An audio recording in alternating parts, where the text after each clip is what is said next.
Before you took your second step outside this morning, a bird had already made a decision about you, not about humans. Not about the person who usually comes out at this hour. About you. Your posture. Your pace. The particular way you move through a space.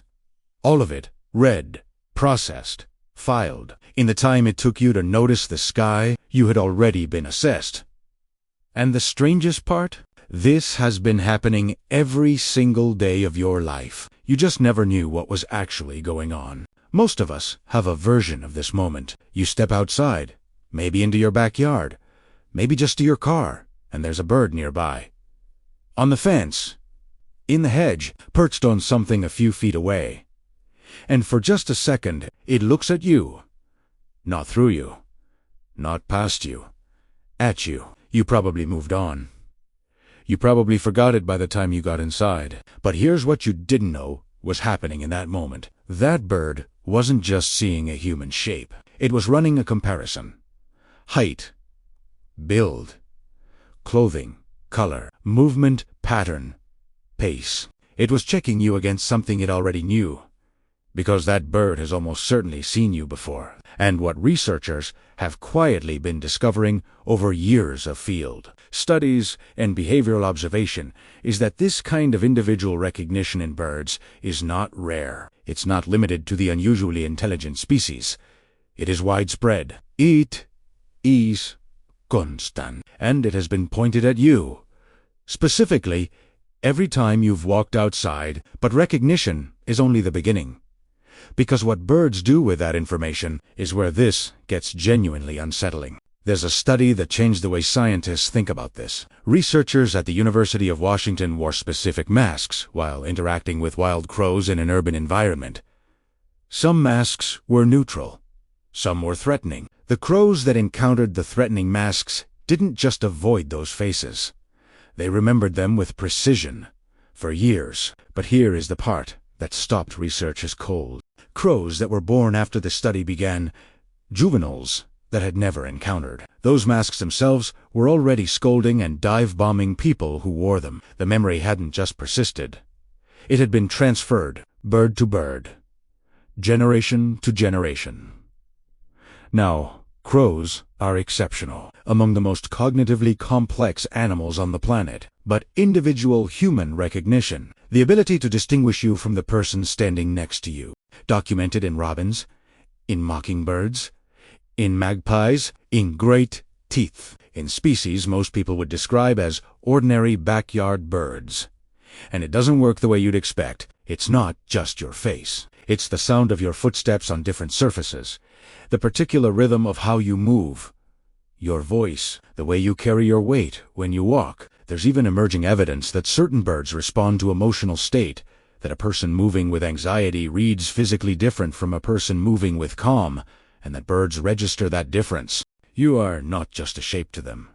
You are a pattern, a complex, specific, individual pattern. And they have been building a profile of you, without your knowledge, without your consent, for as long as you've been walking outside. And here is where it stops being just about memory, because memory is passive.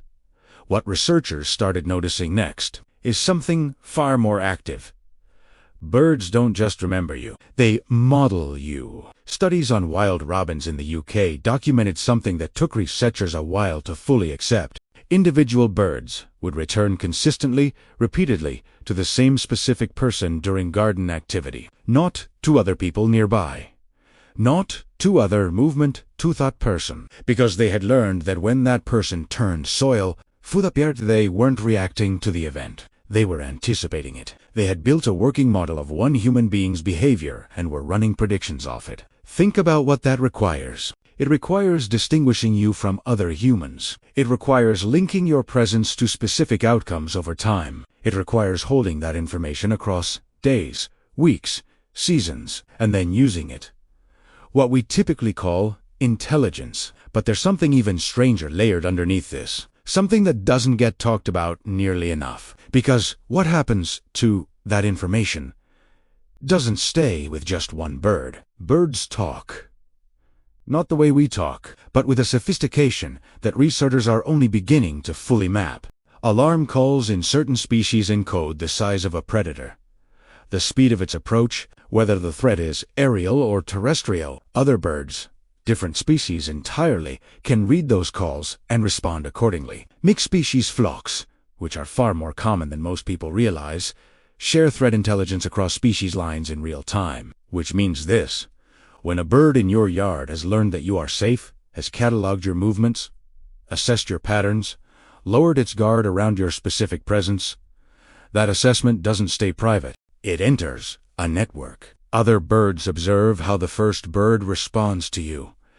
They read the absence of an alarm call. They watch it hold its ground as you approach, and they update their own assessment of you accordingly. You didn't just build a reputation with one bird. You built a reputation with the yard, and over time, in the right conditions, potentially, with every bird that passes through it. But none of that is the part that surprises people most. The part that surprises people most is what happens when you disappear. Researchers studying habituated birds that had lowered their guard around a consistent human presence, noticed something that didn't fit the standard models. When that specific person was absent from a space they usually occupied, the birds showed increased vigilance. Not because a predator had appeared, not because anything threatening had happened, simply because something expected wasn't there. And expectation, the gap between what an animal predicts and what it finds, is one of the most powerful triggers in behavioral science. These birds weren't just tolerating a familiar human. They had built that human into their model of what normal looks like.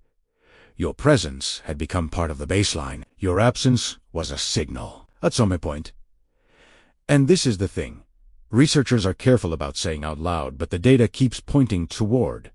This stops being just about survival. There are ordinary people, with no scientific training, who describe something that sounds almost impossible. A specific bird waiting for them at the same spot each morning. A bird that follows them from room to room outside the window. A bird that returns after months away and lands close enough to touch. Scientists don't like the word friendship in this context, but when you strip the word away and look only at the behavior, a small wild animal, with every instinct screaming caution, choosing to lower that guard for one specific human and no one else, you have to sit with what that actually means. Because that animal has nothing to gain from sentiment. Every choice it makes is filtered through survival. And it chose you anyway. Here is what the research, quietly, steadily, across dozens of studies, has been building toward. Birds don't just live alongside us. They study oze continuously, involuntarily, with a precision most of us never apply to them. Every time you have ever walked outside, every morning, every evening, every distracted walk to the car, you were observed. Your movement pattern was logged. Your behavior was compared to previous data. Your presence was assessed and categorized, and a verdict was reached. Safe or unsafe, predictable or erratic, threatening or calm. You have been building a reputation with the birds around you for years. Not because you tried to, not because you knew, simply because you were there. And here is the question that should sit with you. What reputation did you build? The person who moves through the world without looking, or the person who, sometimes, slows down? The person the birds learned to avoid, or the one they learned to trust? Both are built the same way. Slowly, quietly, without anyone telling you it was happening. Tomorrow morning, before the day gets loud, step outside. Don't check your phone immediately. Don't rush toward wherever you're going. Just stand there for a moment. Move a little slower than you need to, and notice what's already noticing you. Because something small and fast and ancient, with eyes that see more color than yours do and ears tuned to frequencies you'll never hear, already knows you're there, already has an opinion about you, already remembers the last 100 times you walked through that same door. The relationship was never announced. No one asked you if you wanted it. But it's real. It's been real for as long as you've lived where you live. And the only question left, the only thing that was ever actually up to you, is what kind of person you decided to be when you thought no one important was watching. Turns out, someone always was.